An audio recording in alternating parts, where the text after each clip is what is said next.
football season. A high school teacher is under intense scrutiny because Oh he boy, had today. Oh he God. put video of himself having four young ladies from his class take down his braids at the end of the school day. He said that he had a hair braiding appointment and he's bad with time management. Everybody's work was done, and he let these little girls take his hair down.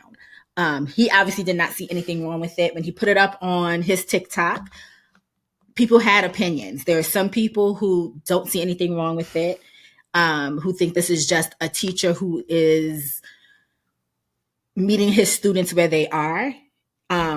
And then there are other people who are just kind of like, it's wildly inappropriate. And then there are people who are just kind of like, there are bigger things that we need to be worried about. And this man is not it. We're trying to keep a black man down. Okay, so what are your thoughts? So, first off, there is nothing bigger than my children. So we're going to talk about it. Like, so there's bigger things we need to talk about. No, bitch. No, this is what we're talking about. I try to find ways to add bitch to every episode, by the way. It's my favorite word. Nah, but to be a little bit more serious, this guy is wild crazy. Like, first, like, he's calling these children his besties. 100 of his besties. Since when? Where they do that at? Right. I'm not sending my children to be friends with their teachers. The teachers should not. The teachers should be an extension of me when I'm not there at school. They're supposed to be parental figures. They're supposed to be in charge. I'm not one of your little friends, as they used to say. Yeah, that's what I want my teachers. That's what I want the teachers to be. I say that with a caveat. I have a very close friend. His birthday today, by the way. What's up, Mr. A? That's what the students call him, right? He's a black high school teacher that is within our age range. That is completely with all the slang, and he got all the riz and all the things, right? And so, like, for me personally, coming up as a young black man, like, I would have loved to have seen a teacher like him, be like understanding of our plight as teenagers, and like whatever, and like being a good role model and all of that stuff. That I'm not knocking. So, commending this guy for being a teacher in the first place. However, this is totally inappropriate. Back when we were kids, the guys had braids, and they bring in all that stuff back now. They have braids now for one purpose, and this is all I can remember. The one purpose was to get the girls to braid your hair. That was the reason. Yeah. I'm gonna sit on the floor in between your legs. Your hand's gonna be in my hair. Yo, Solange said, "Don't touch my hair," because guess what? It's a very intimate situation. Like, all of my feelings, all of my essence, everything is in my hair. Them Rastas, the Rastafari, all that stuff, all their power is in their hair. Like, hair is a big thing, especially for black people. So don't say that, oh, I just thought it was just some random thing. No, this is very intimate, and you was completely inappropriate, regardless of what your intentions were or whatever. Like, not my children. Another thing, you live streaming this.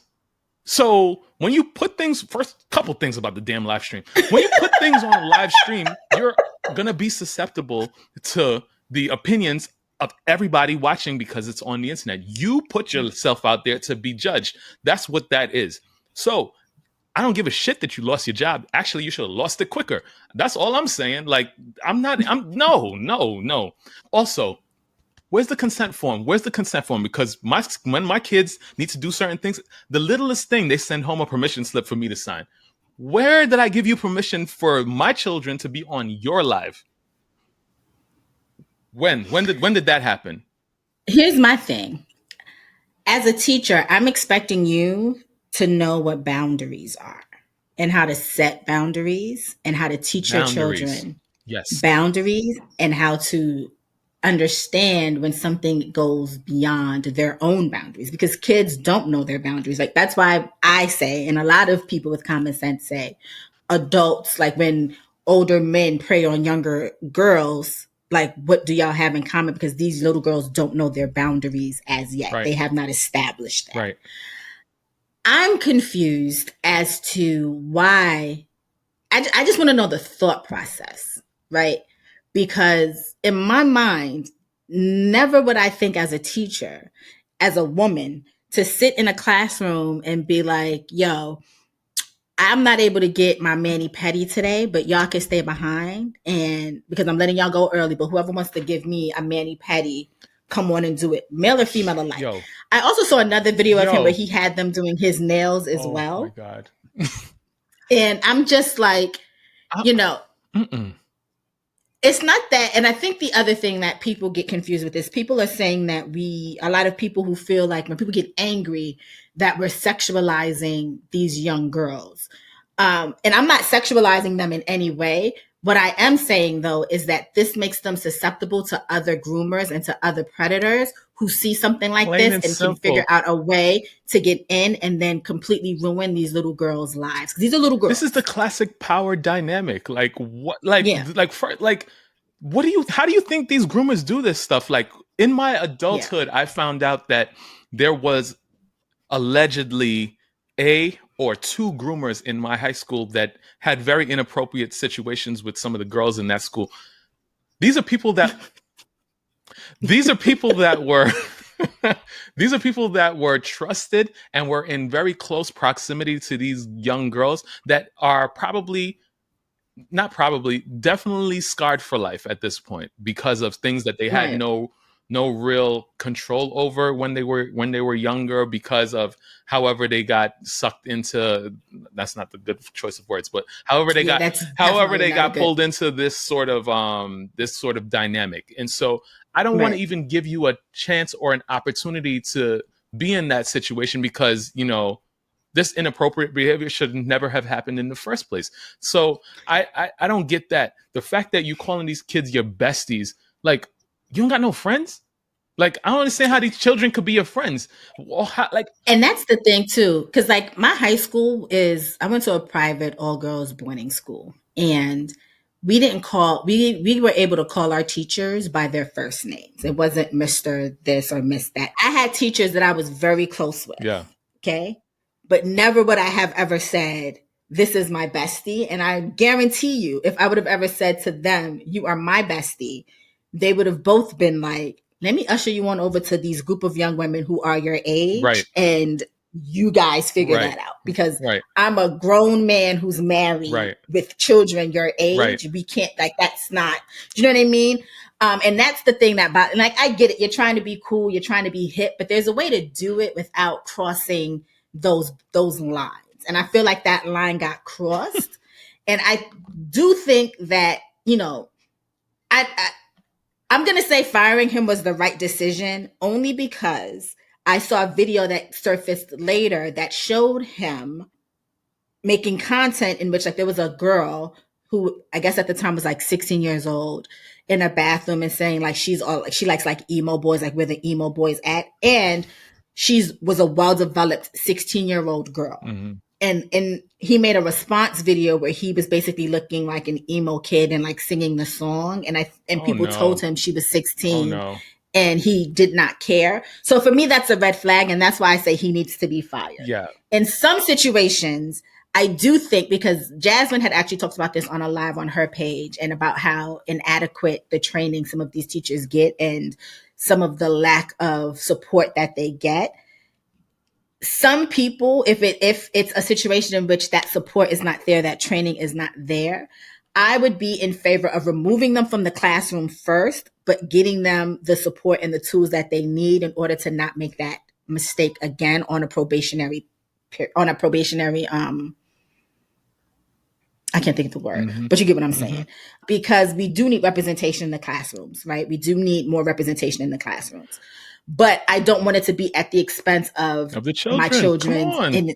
my children's innocence. And that's what I will say on that Besties situation. are supposed to have things in common. What do you have in Yeah. common with these children? Like, I know you're Yeah, trying to these find children. commonality, but that's what you're supposed to be doing. Trying to find commonality because there is none. That's the caveat there. That's what that is. Why do these children have your telephone number? Why are they texting you?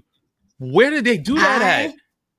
I'm not gonna hold you. When he went on TikTok after with that crying video with the soundtrack playing in the background, I have never laughed so hard in my life, Mm-mm. because that was the most ridiculous attempt at garnering sympathy that I have ever He seen. should have been laying down while he Because, was looking at that phone so that phone could fall in his face. That's what he should have done. right, That's what he should have done. first of all, that happened to me recently, and that is not fun. Okay, I thought I was gonna die. Okay, that phone hit me, and I was scrolling heavy, and then I fell like slightly asleep, and that phone hit me right in my face, and I thought I saw Jesus. Okay, I saw the light, and I was like, I'm not ready. I am not ready. But I got yes, a little that's what he scar. I got a deserved. little scar right here on my baldy. This is why I wear hats all the time. See, These phones are dangerous. see, These phones are dangerous. I'm just saying. weapons Mass of destruction. destruction. I had this down. This is a very quick one for you. I'm Don't let interested no in your other opinion school on hire this. this man back, by the way. I'm just saying. That's to close my thought Oh, out. he's Just to done for me. close, get him away from the children. Introduce him to some adults, please. Thanks. All right, cool. That I agree with that. Not my daughter. Nope. So I saw online. You saw that? Hold on, before you continue. I'm sorry. I'm feeling it in my chest. Did you see how there was a dude who, I don't know all the details. I just saw the headlines, but I was like, okay, sir, a dad jumped another kid's dad because that kid was bullying his kid. Yeah. Don't let me get my hands on this guy with his. He wouldn't have no damn hair. He would be the bald-headed scallywag you was talking about. Yeah, I swear to you, Joyhdae. So do you not agree with that though? Like if somebody was bullying your child and you went through all the proper channels and nothing got done, and even because he's, according to him, allegedly, his daughter was being bullied. They went to school. They addressed it. They spoke to the letters, went home to the parents. The parents did nothing. So him and the little girl's uncles decided to pull up so it could be a lesson to both the little girl and her father. Because if my friend Lawrence said it best, and my mom used to say this to me too when she used to whoop my ass when I was younger, those who don't hear can feel. As my mom would say, if you don't hear it, just feel. You got to say it with some Caribbean accent, all right? All right, go ahead. That. So they pulled up, they beat him up, they beat up her father, allegedly. And he basically said to the little girl, this is, now you can think about the fact that you caused this, which I'm not for someone having psychological warfare against a 7-year-old. I'm not for that at all. It's crazy. But I can understand that because if I'm doing everything right and my child is still coming home upset or feeling some sort of way because your child is bullying my child, let's meet. I like to call myself an evolved Virgo. I do my best not to be petty, but the thoughts, they're there. I hold them down. I have lots of patience as well. So I will go through all the proper channels. And if those proper channels are not working in my favor, that's when the other side of Ryan needs to be introduced so that people understand what fuck around and find out means. That's all I'm saying. All right, cool. See? Whew, all right. And see, is that enough? I'm not an evolved. Am I feeling... all right, I think I'm okay. Have you gotten it Not out? really, but we got things to do. We got things to do. Virgo season!